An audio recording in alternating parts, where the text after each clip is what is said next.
সালিশি সভার মাধ্যমে নিজের স্ত্রীকে পরকীয়া সম্পর্কের প্রেমিকের হাতে তুলে দিল স্বামী। স্বামীর চোখের সামনে দিয়েই চলে গেল প্রেমিক প্রেমিকা। ঘটনায় চাঞ্চল্য ছড়িয়েছে এলাকায়। ঘটনাটি ঘটেছে ধূপগুড়ির সাকুয়াঝোড়া 2 নম্বর গ্রাম পঞ্চায়েতের পূর্ব মল্লিকপাড়ার দোকপাড়া এলাকায়। জানা গেছে, প্রেম করে বিয়ে করেছিল এলাকার বাসিন্দা মানিক দাস। বিয়ের পর তাদের এক ছেলে সন্তানও হয়, কিন্তু বিয়ের 4 বছরের মাথায় প্রতিবেশী এক দাদার সঙ্গে পরকীয়ার সম্পর্কে লিপ্ত হয় স্ত্রী। শুরু হয় সংসারে অশান্তি। এ নিয়ে মাঝে মধ্যেই সালিশি সভাও হয়েছে বেশ কয়েকবার। এমনকি ঘটনা আদালত পর্যন্ত গড়ায়, কিন্তু এরপরেও স্ত্রীকে ধরে রাখতে পারেনি স্বামী। স্বামীকে ফাঁকি দিয়ে প্রায় দিনই প্রেমিক ভাসুর অবিবাহিত বাপি দাসের সঙ্গে দেখা করত স্ত্রী। এদিকে স্বামী মানিক দাস স্ত্রীকে হাতে নাতে ধরার জন্য তককে তককে থাকত। বৃহস্পতিবার সন্ধ্যায় এই সুযোগ এসে যায় মানিকের হাতে। এদিন সে সন্ধ্যা নাগাদ হাতে নাতে ধরে ফেলে স্ত্রীর পরকীয়ার ঘটনা।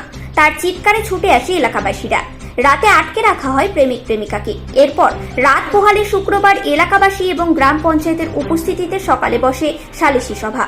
সভায় পরকীয়া সম্পর্কের প্রেমিক প্রেমিকা বিয়ে করতে রাজি হলে স্বামীর সদিচ্ছায় স্ত্রীকে তার প্রেমিকের হাতে তুলে দেয়। এ বিষয়ে কারা কি বলছেন শোনাবো আপনাদের। বিবাহিত স্বামী ছেড়ে আরেকজনের কাছে কেন যাচ্ছেন? কেন যাচ্ছে, যা ভাত কাপড় দেয় না তো, শরীরের কিছু হলে চিকিৎসাপাতি করে না, বাধ্য তো এখন যাইতে হচ্ছে।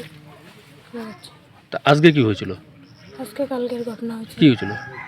ওই যে কালকে ও আজকে কেরালা যাওয়ার কথা ছিল, তো বলছি দেখা করার জন্য। তো ও ওইখানে গেছে, আমি যাইনি, মানে যাওয়ার সময় দেখছে। আপনাদের কতদিনের সম্পর্ক এর সঙ্গে? 4 বছর। 4 বছর থেকে। আপনার ছেলে মেয়ে কয়জন? একটাই ছেলে। তো এখন আপনি ওর সঙ্গে চলে যাচ্ছেন? সঙ্গে চলে যাচ্ছে। আপনার নাম? শ্রীমতী রায়। এই জায়গাটার নাম?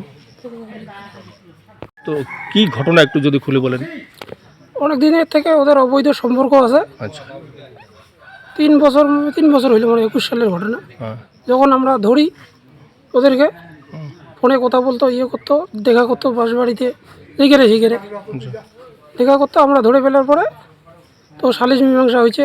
তার হওয়ার পরে ছেলেটার নামে কেস হয়েছে। তবুও এই কেস চলাকালীনও ইদানিংও ওরা এই সম্পর্ক রাখতেইছে গোপনভাবে।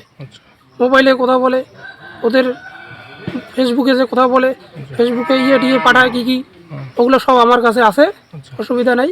এই জোগাড় করে ধরার পরে আমি অনেক কয়েকদিন থেকে ফলো করি। আমি একা মানুষ, এইখানে তো বাড়ি তো পাতলা। ফলো করতে করতে কালকে আমি নিজের হাতে নাতে রাত্রিবেলা ধরে ফেলছি।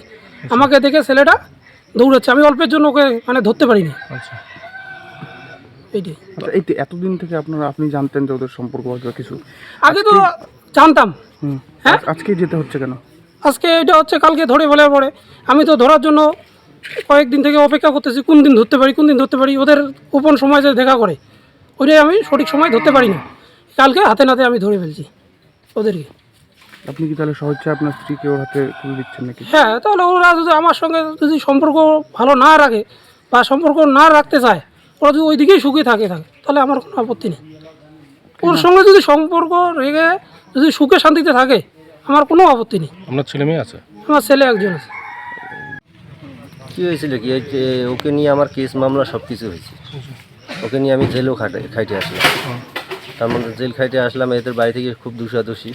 ও প্রায় আমাকে বলে কম বেশি যোগাযোগ আছে, তো যোগাযোগ আছে। কালকে মনে করো ওর সাথে এইখানে মনে করো দেখা হয়েছে। হ্যাঁ না, দেখা হয় নাই। ও আসতে, আমি বলছি কালকে কেরালা চলে যাবো, এদিকে এই থেকে আমি কয়া বলে চলে যাবো।